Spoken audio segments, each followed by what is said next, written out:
J Squared by Vicky Manalo, Tagalog Novel, Audio, Chapter 29. Simula noon, magkaibigan na kami pero malalim pa lang ang damdamin ni Alyssa sa akin.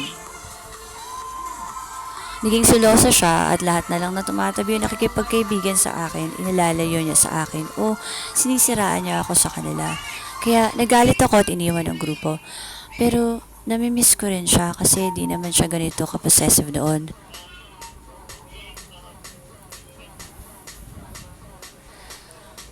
Nasa open front doors nakatayo sa Alyssa since pauwi na rin ito kasama ang kabanda na kitang-kita ni Alyssa ang ganitong eksena at nakasimangot na inirapan ng dalawa na masayang nagtatawanan habang papunta sa bahay ni JR.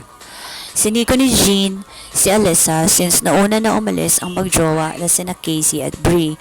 Sinamahan na ni Jean ang pobreng Alyssa na mukhang iiyak na naman.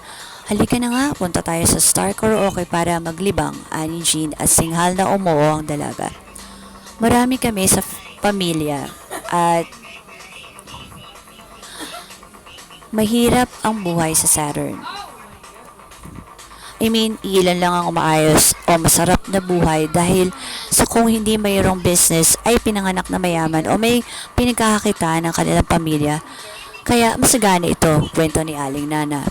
Mga 10 kami sa isang maliit na bahay na tagpi-tagpi. Uso na rin ang mga concrete na bahay at yaring metal sa Saturn pero meron ding mga naghihirap at iyon ang masaklap. Ang gobyerno namin ay hati. Di tulad dito sa inyo na iisa at masagana kahit papaano. May kalayaan na mamili o maging sino ka, AI man o tao.